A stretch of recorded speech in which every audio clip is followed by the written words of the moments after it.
ایک دن کی بات ہے کہ ایک خوبصورت گاؤں میں جو کہ پہاڑوں اور پھولوں کی بہاروں سے چمکتا تھا، وہاں ایک نوجوان لڑکی رہتی تھی جس کا نام ہانی تھا۔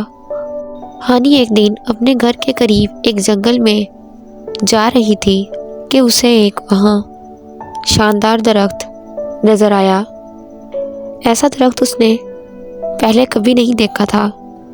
وہ درخت کافی اونچا تھا اور دیکھنے میں ایسا لگتا تھا کہ جیسے فخر سے کھڑا ہو۔ اس کی شاخیں چمکتے ہوئے پتوں سے سجی ہوئی تھی جو دھوپ سے مزید خوبصورت نظر آ رہی تھی۔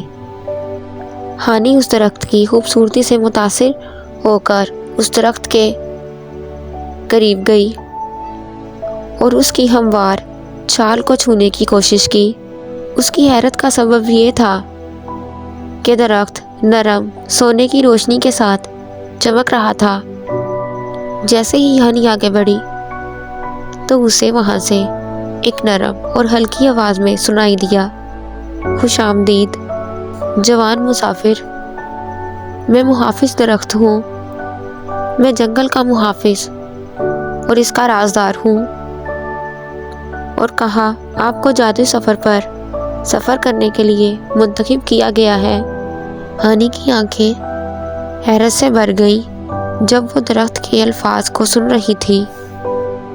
اس کا خواب تو ہمیشہ سے مسافرت پر جانے کا تھا۔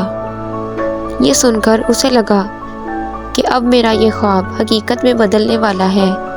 یہ سب سن کر ہانی نے کہا کہ یہ کس قسم کا سفر ہوگا۔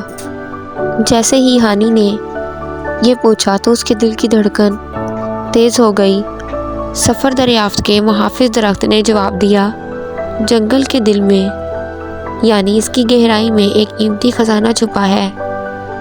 صرف وہ لوگ جو خالص دل اور بہادر جان رکھتے ہیں اس کے راز کو کھول سکتے ہیں۔ محافظ درخت کے اعتماد پر اپنی قیمت ثابت کرنے کے لیے ہانی جادوئی درخت کی روشنی کے ساتھ جنگل کی طرف روانہ ہوئی۔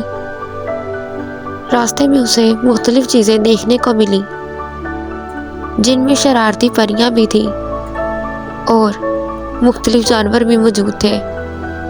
ہر قدم پر ہانی زیادہ خود اعتماد ہوئی، اپنی گردش کی خوبصورتی اور جنگل کے عجائب و غرائب سے طاقت حاصل کی، اور آخر کار وہ جنگل کی گہرائی تک پہنچ گئی تو وہاں خزانے کی شکل میں کچھ بہت قیمتی اس نے پایا، یعنی اپنے اور دنیا کے ارد گرد کی گہرائی کو سمجھنے کی قوت۔